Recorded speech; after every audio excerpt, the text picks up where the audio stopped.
talk about the last subject that we'll be doing this quarter, that we'll cover for 2 weeks, will be basically a little course in immunology. Okay, good stuff. Hi. Here we go. Yeah.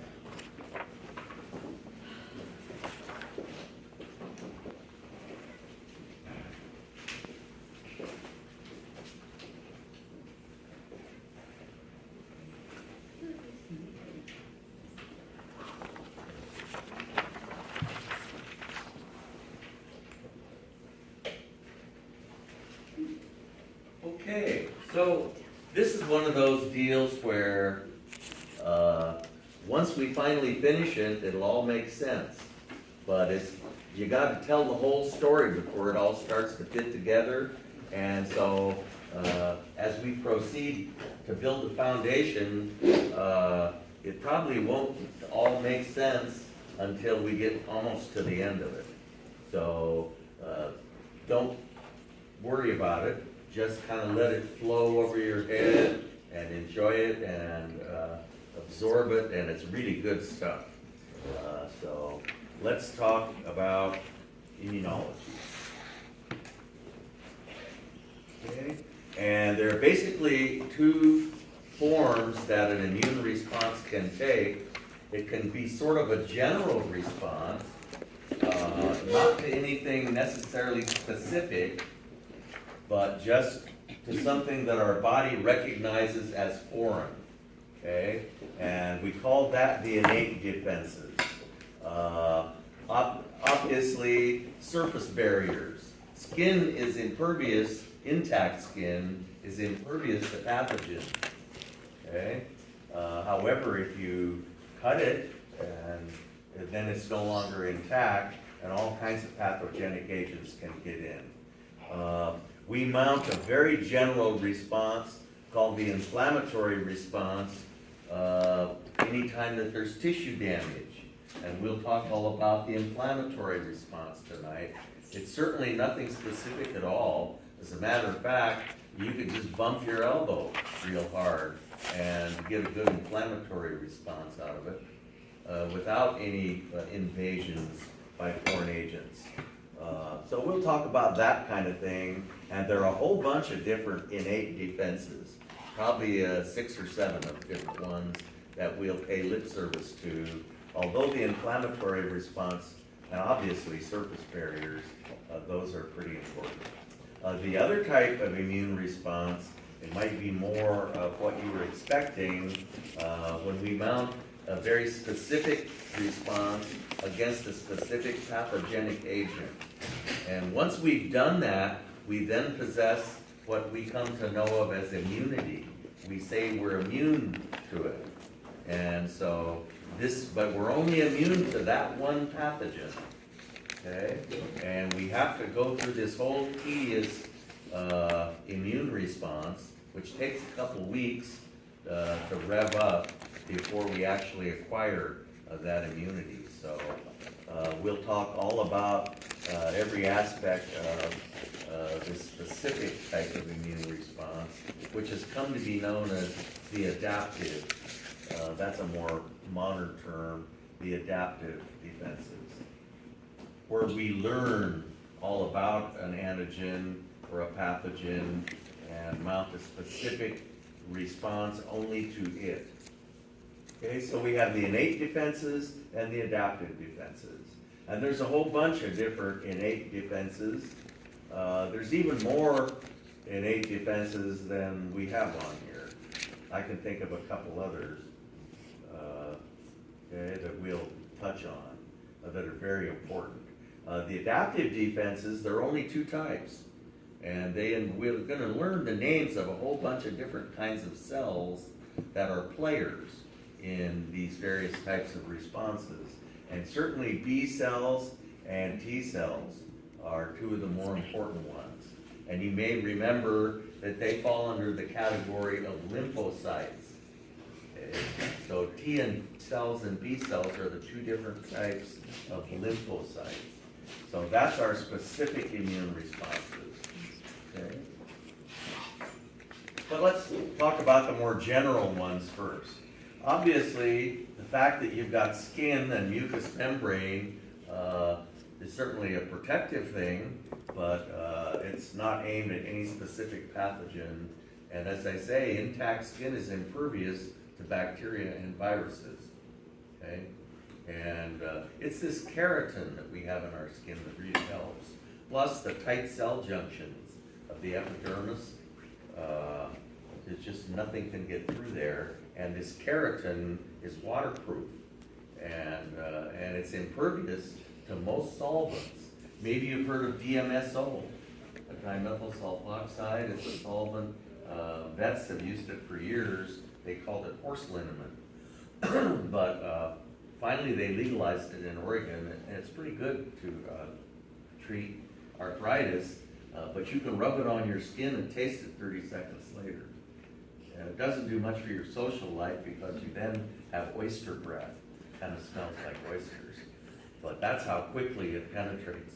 And so that's one of the few things that can penetrate intact skin. Mucous membrane is permeable to just about anything that's non-polar. And that's what suppositories are all about. And there are all kinds of different suppositories. Place a suppository containing a non-polar drug on the surface of mucous membrane, and it will penetrate nicely. That's a great route of administration for a pharmaceutical, where you don't have to involve the digestive system. And there are cases where you may not want to. But anyway, mucous membrane secretes substances which sometimes deter pathogens. Okay, although mucous membrane is considerably more vulnerable, I would say, than intact skin.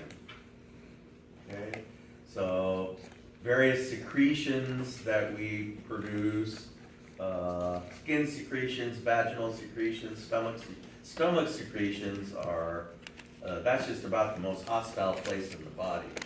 And anything that survives the stomach is a hardy organism indeed, because the stomach secretes all kinds of nasty enzymes and concentrated hydrochloric acid.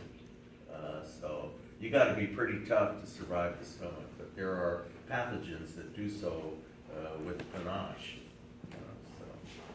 Saliva contains an enzyme that inhibits bacteria, and mucus traps pathogens. Okay, and so we talk about there's really no immune system per se. The immune system consists of a bunch of different cells that interact together. That could be one definition, and certainly that's not an organ system because they're found all over the body. So it's not an organ system of the type that we're used to thinking about. We always talk about the lymphatic system, though, in connection with this because it often is the home for immune cells. Okay? And part of the lymphatic system is lymph nodes. And lymph nodes are the most common site for the mounting of an immune response. A whole bunch of different immune cells live in lymph nodes. And so, okay, we'll talk about the lymphatic system, and it's kind of interesting because every place that you find an artery and a vein, you will also find a lymphatic vessel. Okay, and they're often smaller, but there's a lymphatic flow through these vessels, and if they get plugged up, you know it, because you become highly symptomatic. And I've got a picture that will amaze you. Okay, so this is a kind of sort of hokey picture they always show of the lymphatic system. They always show a bone because the bone marrow is part of the lymphatic system, and it's all these lymphatic vessels and all these lymph nodes which are everywhere, and this liquid called lymph slowly percolates through these lymph nodes where the cells of our immune system live, and so they have a chance to sample the lymph to see if it contains any pathogenic agents. And if it does, then that's where we mount the immune response, is in the lymph nodes. So you very often get the first sign of some invasion by the fact that your lymph nodes swell up. And the reason they swell up is because they're getting crammed full of immune cells that are multiplying like crazy. Okay? That's why they get all stuffed up. Okay.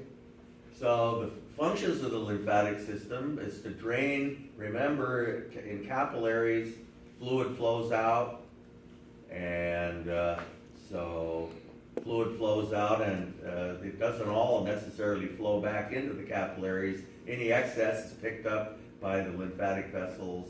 Any protein that leaks out of the capillaries is picked up. This is how we absorb fat, dietary fat. This is actually transported to the liver via lymphatic vessels. This is where we most commonly mount immune responses, although it can happen in all kinds of different places besides just lymph nodes. Okay, this is what happens to you if your lymphatic vessels get plugged up. There's this little worm called the filaria worm. It's really closely related to heartworm that infects dogs, and it's carried by mosquitoes. And these worms are really benign. They're harmless, except for the fact that they multiply like crazy. They're carried by mosquitoes, and the mosquito injects the larva into you, and they multiply like crazy and plug up your lymphatic vessels. And this is what happens when you plug up your lymphatic vessel. You plug up a vessel in your leg, and you'll be in the emergency room. Hopefully there's one nearby, because your leg will be like this about 5 hours later. That's how fast you become symptomatic. And they have all kinds and the lymph runs the opposite direction. So they put this dye between your toes, punch little holes, and they put this blue dye in between your toes, and it starts to run up these lymphatic vessels, and it's called a lymphangiogram. And they can tell which ones are plugged up just by looking at where the dye is not. Okay, and so they can tell, go in and with surgical intervention, and there are drugs that easily kill these filaria worms. So this is a very third world kind of thing here for anyone to get this far advanced. That's an old picture. You don't see that. I grew up in third world country, and I never saw anything like that. So this is the beginning of a lymphatic vessel. It is a lymphatic capillary. Where do you think the lymphatic capillaries are? Everywhere. Everywhere? Everywhere. Good guess. Because they are everywhere that normal capillaries are. Everywhere you find a normal blood vessel, you'll find, like a regular blood capillary, you'll find a lymphatic capillary. A whole bunch of them, and they're little one-way, unlike blood capillaries, they're one-way vessels. And they have little one-way trapdoors. You see the cell junctions in between the cells are sort of angular, and slightly more fluid runs out of the capillary than runs back in. So there's a little bit of positive pressure out in the interstitial spaces, and that little bit of positive pressure is enough to open up these little trapdoors and push the excess interstitial fluid gets pushed in here, see, containing any pathogens that might be there. And so you can see how slow the flow would be in this vessel, because the positive pressure is maybe 2 millimeters, just a slight positive pressure, and only about 3 liters of fluid flows through the lymphatic system every day. But it's necessary that it be slow, okay, so that the cells of our immune system can have a chance to sample it. And so once this interstitial fluid enters the lymphatic vessel, it becomes known as lymph. So it's the same stuff. Okay, and lymph nodes are the prototype lymphoidal organ, which are organs of the immune system, and it contains reticuloendothelial tissue, remember reticular fibers? Someone ought to close that door. I'm not naming any names.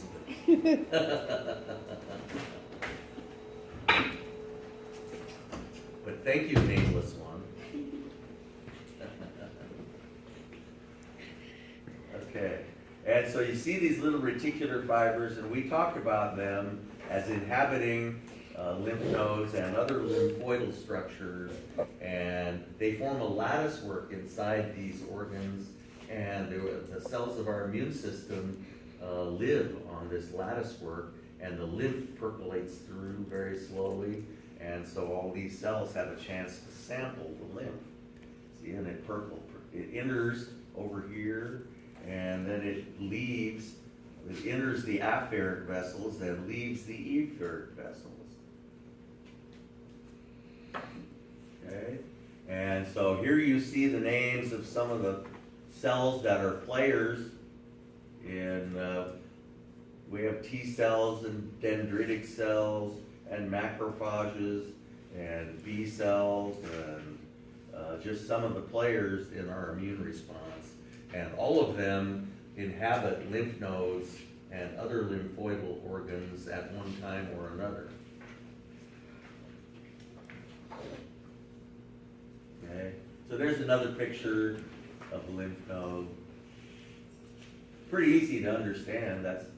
It really doesn't do anything except serve as a home for our immune cells. It just has this very fine lattice work of reticular fibers, and that's all it does. But it'll swell up like crazy if there's some infection, because the cells of our immune system will become activated and multiply like crazy and form a huge clone, which is a fancy word for a population of identical cells. That's a word we'll use often. A huge clone of identical T cells or B cells or whatever, and it'll just be so many of them, it'll just swell the lymph node up. And of course, cells of our immune system respond to cancer cells, because cancer cells, which are actually our own cells, if they become mutagenic, they start expressing all kinds of weird antigens on their surface. And we'll talk about that. And cells of our immune system recognize that as non-self. As far as our immune system is concerned, there are only two types of organisms. They're self and non-self. Okay?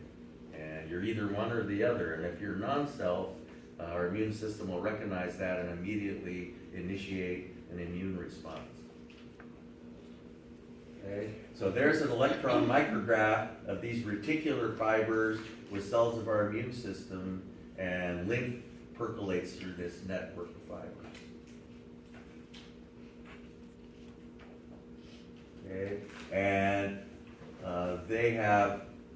what they've done here is develop probably antibodies that are tagged, technetium tagged antibodies or something, with some radioactive isotope, usually technetium, that will glom onto HIV virus.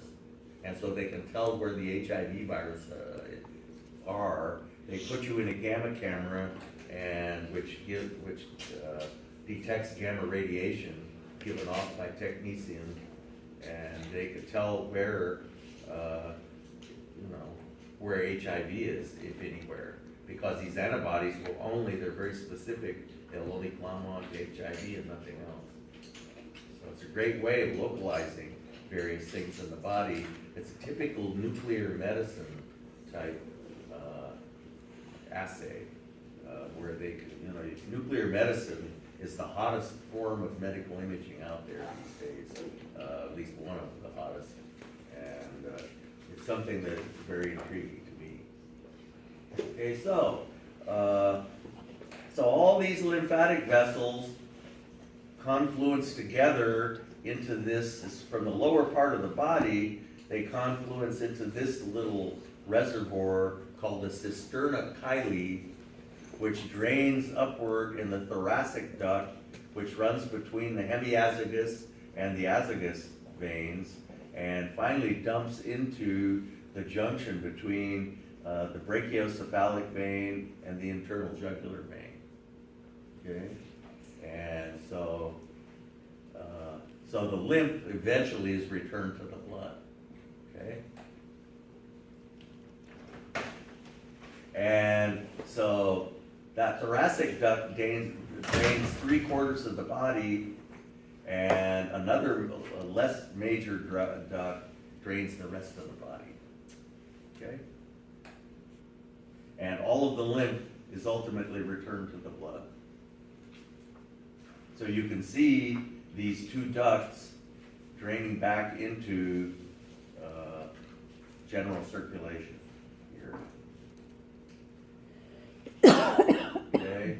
And so you get the general picture that wherever there's a blood capillary, there is a lymphatic capillary, and the lymphatic capillaries pick up the extra fluid, and it becomes called lymph, which passes through lymph nodes and eventually is returned into general circulation.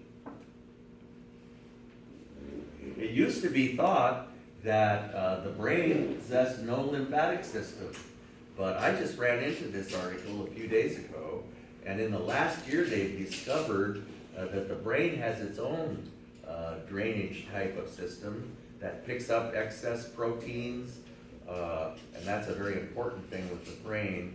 All cells in the body are little protein factories, and maybe you studied in biology classes how this works, but genes code for the expression of proteins, and all the cells of our body are cranking out all these proteins, and so we don't use them all, and we have to have a way of getting rid of them. And it was originally thought that the primary mode of disposal of excess proteins was by chemically breaking them down with enzymes. And of course we know that a big problem with Alzheimer's disease is the accumulation of beta amyloid proteins that form clusters in brain tissue that we call plaques. Okay, beta amyloid plaques. And so, but recently they've discovered that all of the blood vessels in the brain are surrounded by little ducts that run outside the blood vessels, and the little ducts are formed by the legs of astrocytes. So these astrocytes, remember, have these long processes that stick out, and they come together to form these sort of pipes that surround arteries and veins. And so the cerebrospinal fluid runs slowly, percolates through these pipes, and then the astrocytes suck the cerebrospinal fluid out into the interstitial space, and it is passed from the arterial region to the venous region. And as it passes through these spaces, it picks up extra protein that is out in the interstitial places, proteins that would reach toxic levels if this didn't happen. Okay? And so this only is primarily operative when we sleep.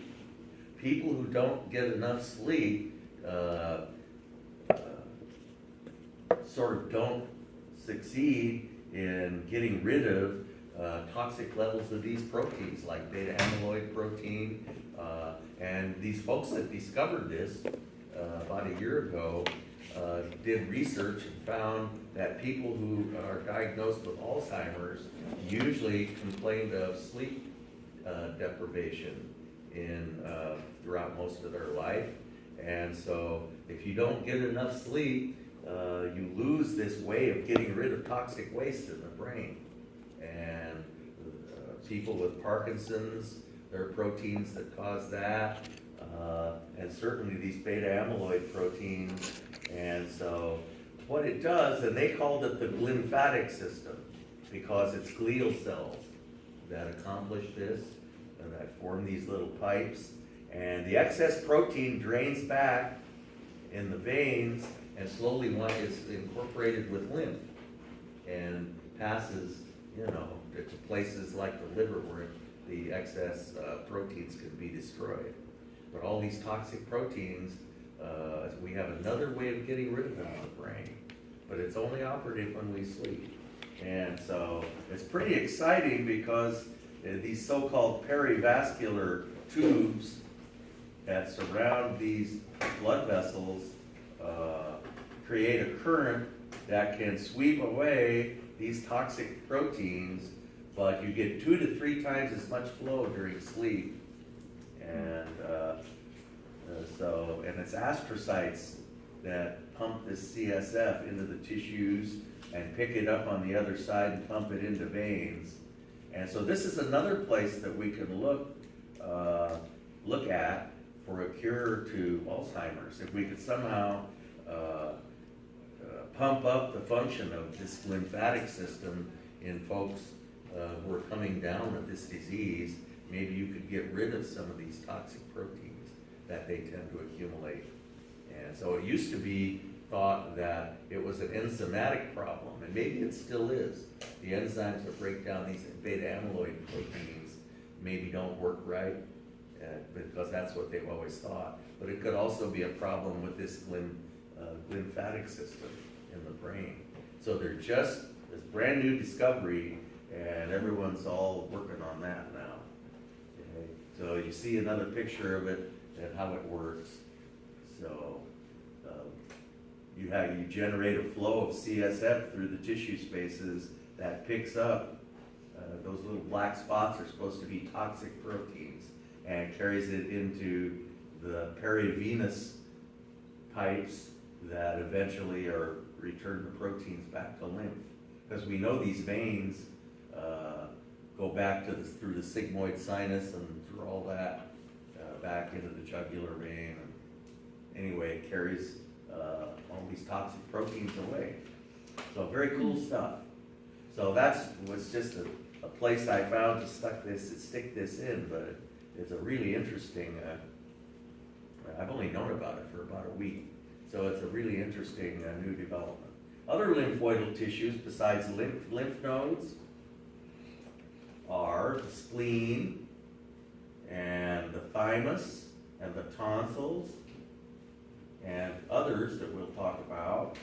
The spleen does pretty much the same things to blood as lymph nodes do to lymph.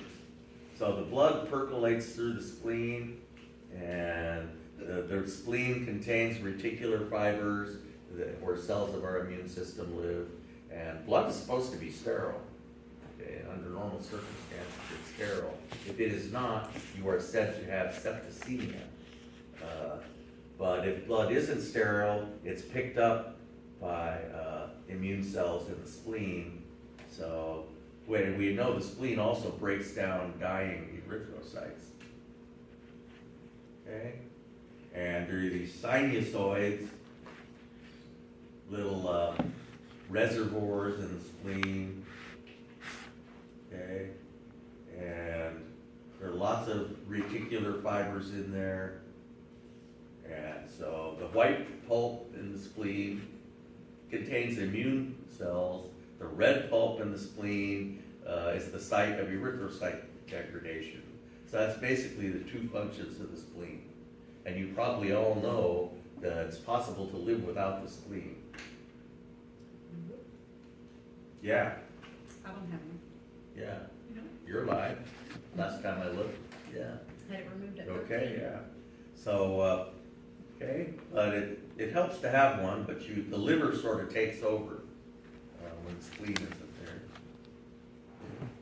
So there we see a spleen. Spleen on the left, liver on the right. So here's another one describing the breakdown of hemoglobin and the storage of iron. And of course, when you break down hemoglobin, which I've never understood why we just don't save the whole molecule. Because when we break it down, then we're stuck with dealing with this bilirubin, which is really difficult to get rid of because it's nonpolar and the kidneys can't eliminate it. Okay? So, another site for the mounting of an immune response. Tonsils are a bit controversial. They're mainly active in children, and children it's important that children have adequate exposure to foreign pathogenic agents, because this is when your immune system develops. It's when you're young, most of your, and if you aren't exposed to very many antigenic substances as a child, you'll have big problems as an adult, because our immune system starts to sort of wind down a little bit. And so if you don't have, if you haven't built immunity to enough antigenic substances, you'll be highly compromised, immunocompromised, as they say, during your adult period. So it's important, and this is one way children do it, is they, as your book says, the body takes a calculated risk, this is words out of your book, by inviting infection in order to build immunity, okay? And the result is enhanced immunity later in life, but of course, the child may get sicker than a dog at the time, and all swollen up, and so it's a calculated risk.